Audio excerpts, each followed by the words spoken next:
of supporting myself in photography since I was 14. I was still in school, and I was living in a little town of Dunn by then, and I had a bicycle with a basket, and when the fire trucks would roll out, and I would hear that they were going to going to put out a fire in a tobacco barn on the edge of town. I would ride my bicycle out to the edge of town and photograph the tobacco barn burning down. Come back, develop the film, send the print off on a bus to the Charlotte Observer, to the Uzzle Observer, to the and the next morning the pictures would be published. I was earning money all along, $5 a picture is what they would pay me for publishing a photograph that I would send to them. But hey, it bought me a new camera, bought me a roll of cord and a speed graphic and all the things that we held in high esteem in those days. And little by little, I just made a living, and every now and then I do some kind of portrait for somebody.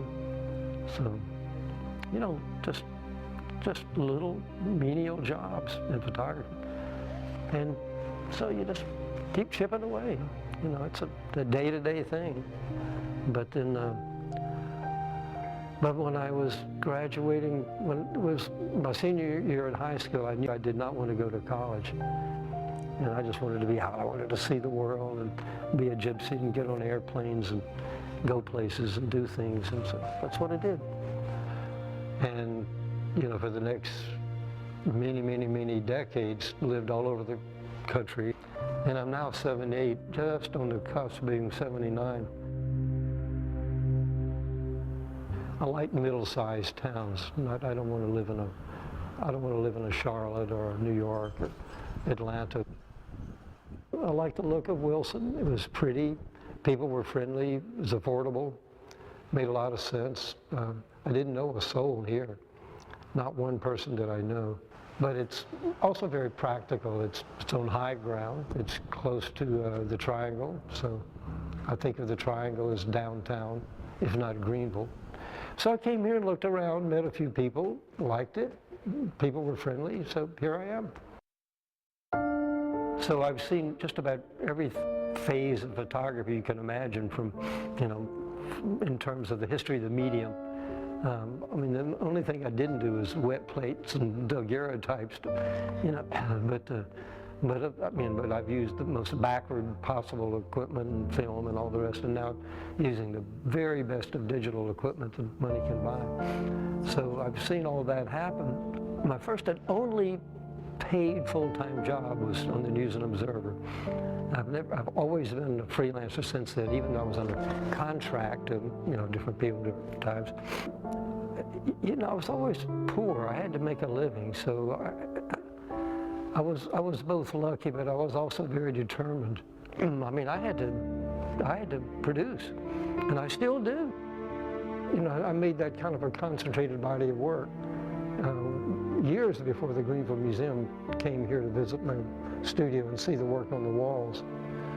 And then when they did, and they saw that, and they made note of my history in the 60s and Martin Luther King and the funeral and all that, and all the things I'd been through in the 60s, and seeing the current work with the black folks, they invited me to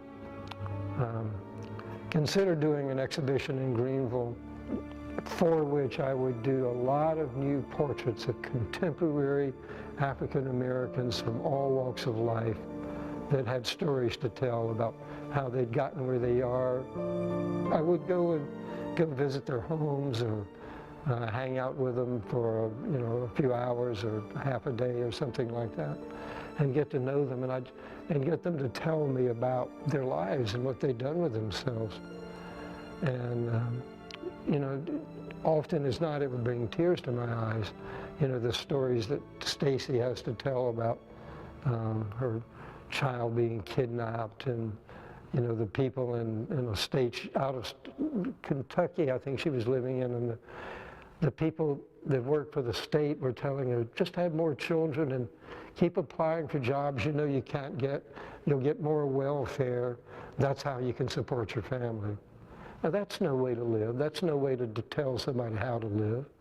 You know, to stay on the dole, just keep having babies, and don't try not to have a good job. How is that going to make a person have a better life?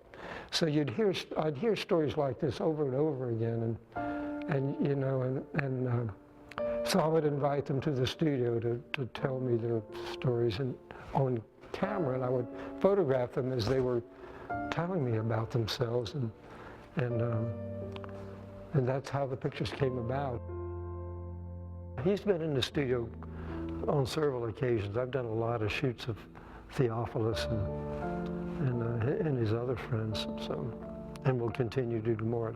It's actually going to be a whole new body of work.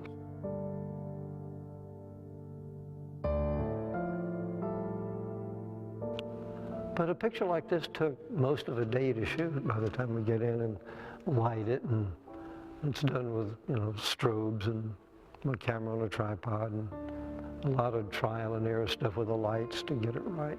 But he served time too, I forget for what, but he's working a lot with young people now to mentor them. And these are all people that are working a lot with community outreach. They bring people in and they get to know them. They'll just take time with them, you know, tell them how to sort their lives out.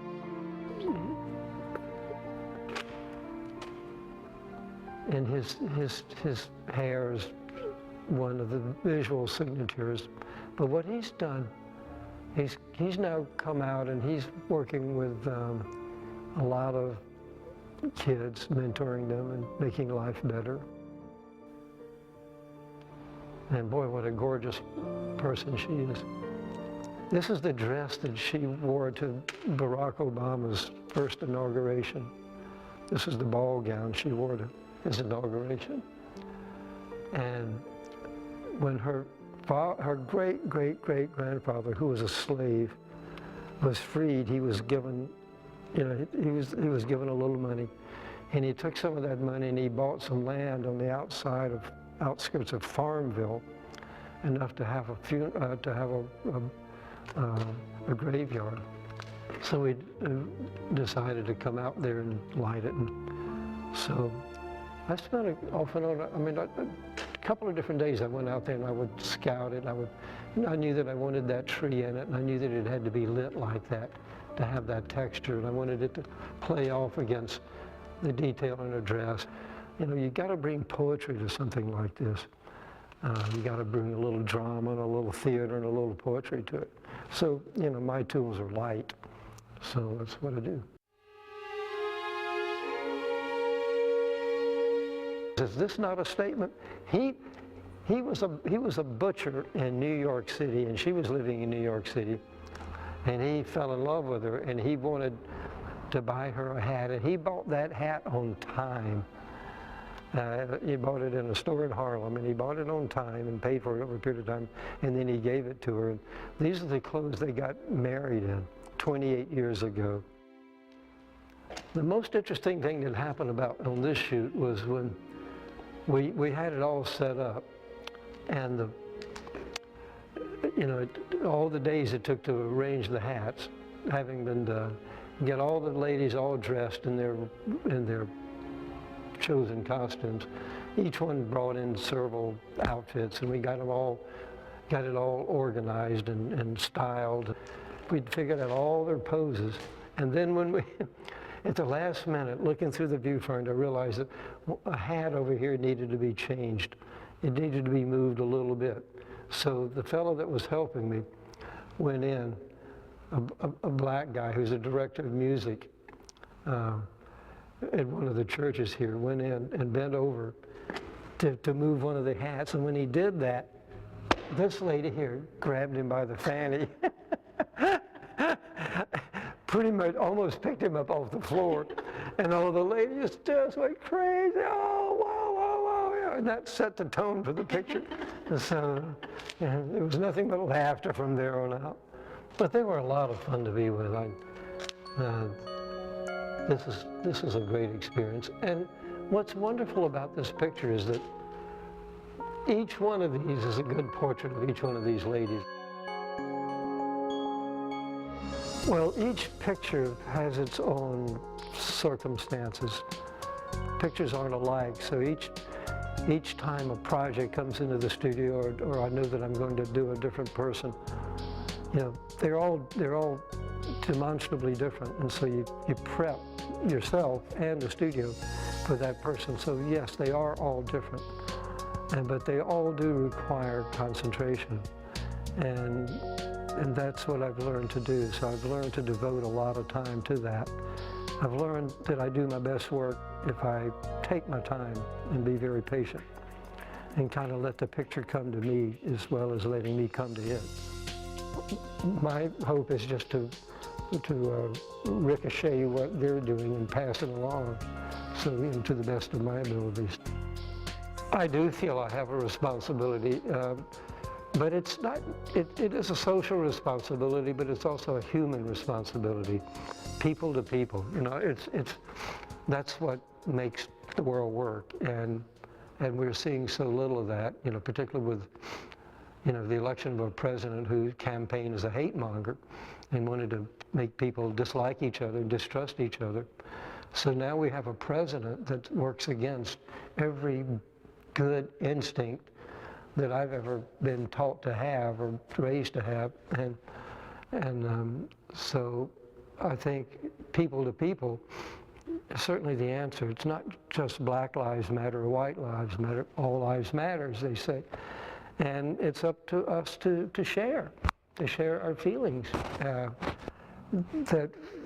that we see something, good or bad, and we need to reflect on it and talk about it. And as journalists have that responsibility, artists even more than journalists, I think, have a responsibility to do that, because journalism, you work on a deadline, you've got something to do in a hurry, and artists need to, you know, our stock in trade is to absorb things and to think about it and to give things time and to think up innovative ways to say things that haven't perhaps been used before.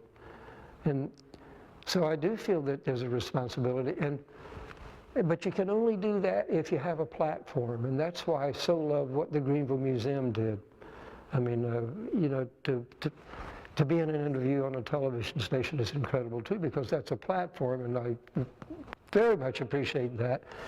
But I very much also appreciate the Greenville Museum saying, this work we feel means something, could mean something to the community, for people to see, for all people to see how great their neighbors are.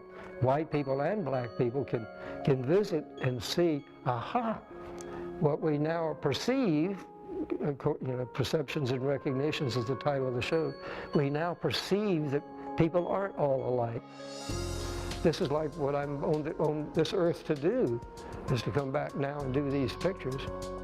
The night that show opened for the first time at 5 o'clock, a family walked in at 4:30 with, I think, 9 of her family members, and they stood in front of that picture of her, and they all started crying just for the beauty of seeing her on the wall and how good she looked and so forth. In the typical museum openings, people go there as often as not just to meet other people, to network, to pass out business cards. This museum show, people came to be with their neighbors and to share their stories with neighbors they had not yet met. People were meeting people, and on every event they've had in the Greenville show, people were meeting new friends and passing along contact information about how to work together and do things. So it's been incredibly effective. You can see it happening. You can see the people telling each other, oh, I didn't know you went to that church, or I did this, or let's work together. It makes me feel great, you know. I like to see people happy, you know. I mean, I take pictures because I love to take pictures, and it pleases me to think that I've done a beautiful picture. But if somebody else thinks it's beautiful, and somebody looks at that person and thinks they're beautiful, this is a great circle to complete. Do I feel that I've come full circle? Oh yeah, and that's a really smart question, because I knew I wanted to come back to North Carolina not because it was less expensive to live here, not because, I mean, I still love New York. I'm probably more at home in New York City than I am in any other place in the world, truthfully. I know every street, I know the good restaurants, I know where to go. I'm streetwise in New York. You know, I've lived homeless in Spain. I've slept under park benches. I've slept in boxcars in Spain. So I've lived around and I've done things. But I knew that I needed to come back to North Carolina to be amongst the people I grew up with. And I wanted to come specifically back to Eastern North Carolina because I felt like there's a story to tell here that probably I could really tell better than almost anybody, because I've gone off, I've become a very practiced photographer. I've developed my craft. I'm very good at craft. I know how to compose a photograph. I've spent all these hours and years in art museums. I've worked with mentors. People have taught me things, and I've learned about the world a bit. So I needed to be here. I needed to tell these stories to other people. So for the Greenville Museum to offer me that show was like a dream come true. Maybe another museum will do the same thing someday. I mean, it's a wonderful thing to pass along. You know, I think it'd be wonderful if museums in many communities would do shows like this. I mean, it doesn't have to all be black people. It can be just people, but do ordinary people, not just celebrities. But do tell the stories of people that are doing great work and accomplishing wonderful things. So sometimes it takes a little helping hand from someone outside to tell these great stories.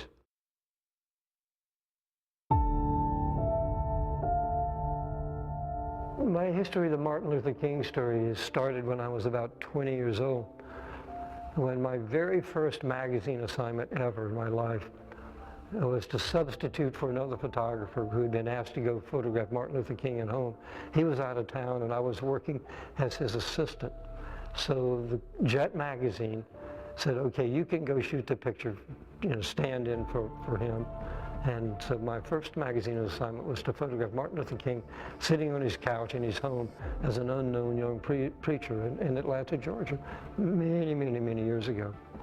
It's not that I hung out with him or knew him personally, but, you know, of course I was following his career, and I would photographed him in his church preaching, and photographed he and his dad, when, you know, both at their church in Atlanta over different periods of time. And then, you know, I would do all the civil rights demonstrations and things. By then I was working for Life magazine, and I would be doing things that had to do with all the riots and getting beaten up and all the rest of it. I was on an assignment somewhere, and I was flying back to Washington, D.C., and my wife at the time met me at the airport with a bag of film and an airplane ticket. She said, Martin Luther King has just been killed in Memphis. Here's the ticket. So the plane left in 20 minutes, and I flew to Memphis, and I started photographing. It's a very tender picture. I like seeing love expressed for him as opposed to anguish at his death. One night late, there were a bunch of us around, you know, a bunch of photographers had come from out of town. And I was working so hard, I don't even remember whether I had a motel room or not. I think I was just basically on my feet the whole time. But I remember a couple of us, one of the newspaper photographers had heard that they were going to open up the funeral home the next morning at like 5:30 or something, and let a few people come in and see his body before they closed the casket, put it on the plane, and sent it to Atlanta. So I slept on the darkroom floor of that newspaper office. So I would be there when they got the call that the place was going to open. So sure enough, and they were not, the local newspaper photographers were nice. Okay, Burk, they just called us. They're going to open it up. So we ran, you know, we drove down there, and they opened up the doors, and they let just like 40 people in or something. They just would walk by and they would pay their respects to Dr. King and then closed it up. And I, got maybe had time to shoot 3 or 4 rolls of film. A roll of color, out of which came the Newsweek cover and this, and then 2 or 3 rolls of black and white, which you see on the walls of the Greenville Museum. Mm-hmm. And then we followed it. They put it in a hearse and drove it to the airport. We followed it and photographed it being put on the airplane. And then there's a picture in the Greenville Museum of some guys shaking their fist as the plane flies away. And it was a very emotional thing to do. We were all in shock. All the journalists, the photographers that I knew, we were in shock. So, not much you can say beyond that. I mean, it was a hard time. No, I mean, I loved the man. I loved what he stood for. He changed our world, and a lot of people hated him. A lot of people loved him. He was one of the great leaders of our world, and to this day, his stature has grown even more. At the time I did those pictures, I was a member of an agency called Magnum, and there were like 5 or 6 Magnum photographers down there for the funeral. They didn't get to Memphis. I got there, I beat them all to Memphis, but then they came to Atlanta for the actual funeral. And there's a lot of very famous photographers. And Cornell Kappa, who's the brother of the great Robert Kappa, war photographer, who was the founder of Magnum, one of the 4 founders of Magnum. All the Magnum photographers got together and said, who's going to be where? Cornell said, I want to be on the platform up there. I'll be able to get the whole thing. So he was very proud of himself for getting up there. And Philip Jones Griffiths, who was a great Welsh war photographer from Magnum, was there. I don't know, Mark Godfrey, another Magnum photographer, was there. Anyway, we all decided, they would pick spots so we'd have the whole place covered. And they said, what do you want to do? I said, I don't have any idea. I just want to roam free. That's what I like to do. Then we were all back in New York a few days later, and another Magnum photographer was looking at the contact sheets from all the photographers at the coverage. And there are all hundreds of contact sheets on this table. And Ernst Haas says, Burk, you seem to have a lot of, you're right there in front of it. Philip, I don't see a whole lot of pictures by you. And he says, that's because every time I would take a picture, what in the foreground would be Burk, Uzzle's elbows,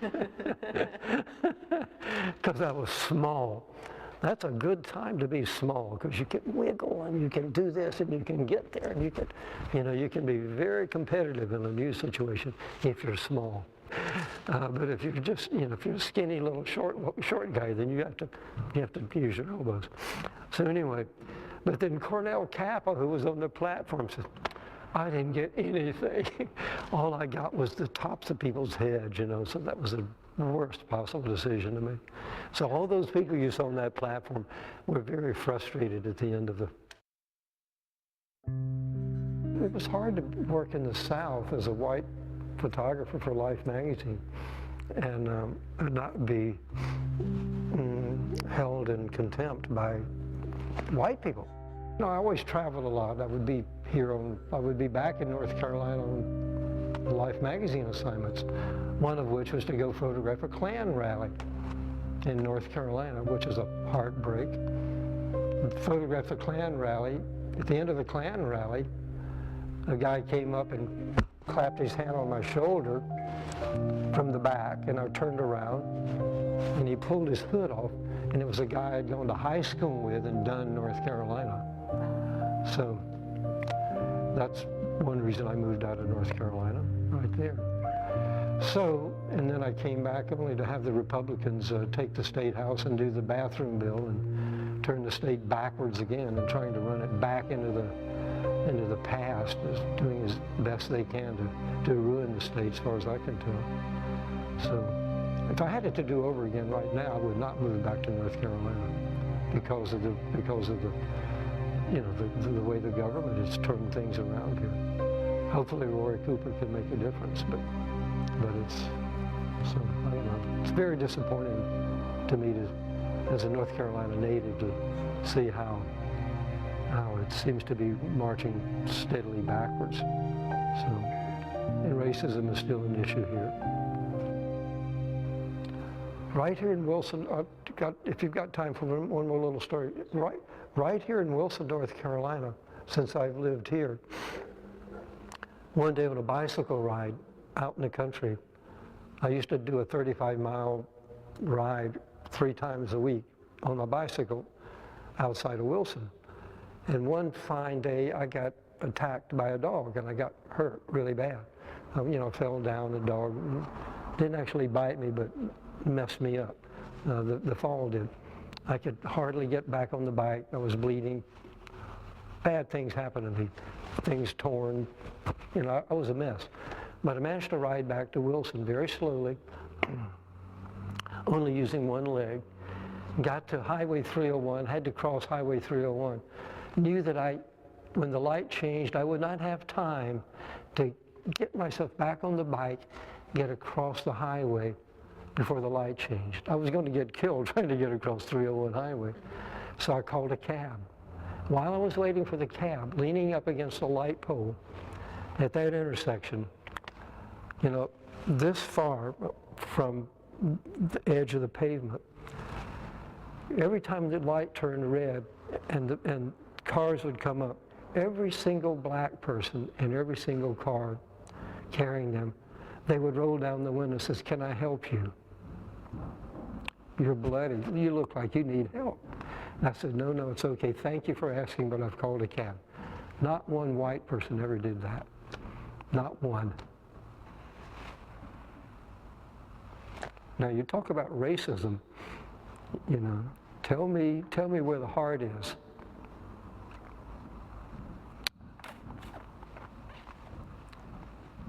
And in fact, one homeless guy walking by said, "Hey man, you don't look so good. Anything I can do to help you?" So tell me where the heart is in American society.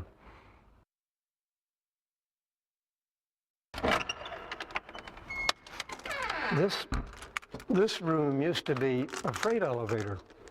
And when I bought the building, the whole thing was just in ruins. You could actually walk into the building from the alley, from the other side of this. So we decided we'd put new brick here, and we built an inner room out of concrete block, which we then, every one of these blocks is filled with sand. So it's fireproof, waterproof, bomb-proof. If you hear of a tornado coming, this is where you go. Okay. Come see Burk and Janet. Get here in time, and go to the bathroom over there, and then come in here, lock yourself in here.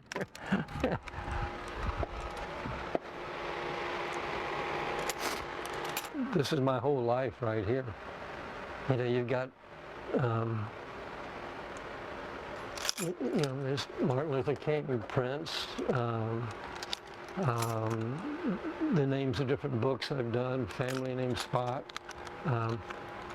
And when they have red M's like this, these are prints that have been set aside from museum collections when I die. I used to race motorcycles, and for 35 years in a row I went to a bike week in Daytona and would ride my bike one day a week, and then the rest of the week I would photograph. And then and these drawers are all kinds of magazine stories and things like that from different magazines, different periods of my life when I was doing a lot more magazine work. I don't do any of that now, but it's, here to someday be in an archive. And negatives and contact sheets from the old film days. A lot of my work has been collected by the Library of Congress, but then the rest of it is here. All the recent work is here. The last few decades are here.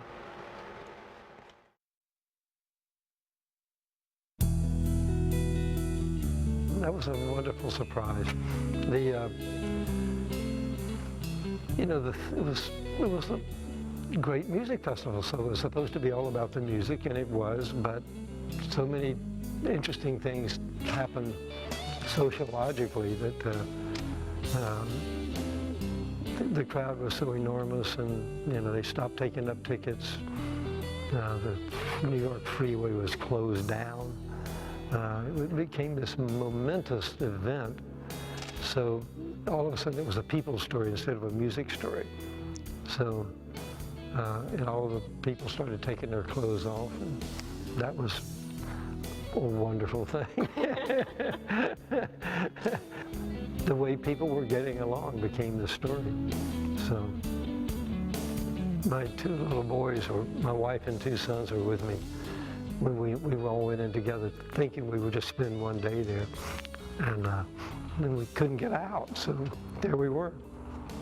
So to this day, when my sons, who are like this tall, and they're now 57 and 58, to this day when they meet somebody, they say, "Oh, and yeah, I was at Woodstock."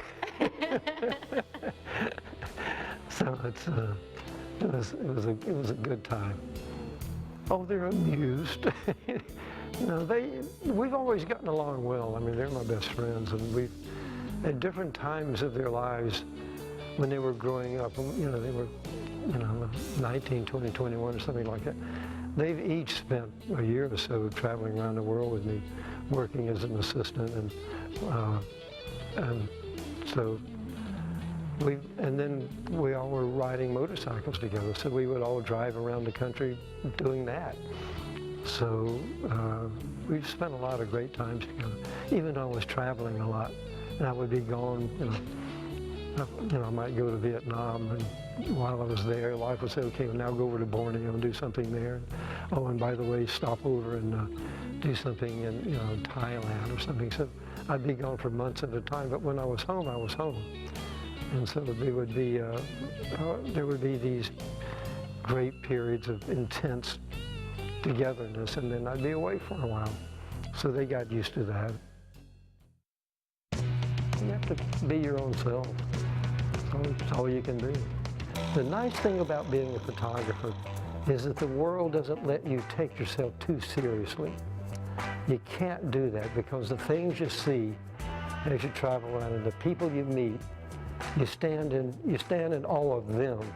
You stand in awe of the world. You don't stand in awe of yourself. You cannot be a functioning artist of any consequence whatsoever if you stand in awe of yourself. That's not the point of the life of an artist or a journalist. If you do that, you need to do something else.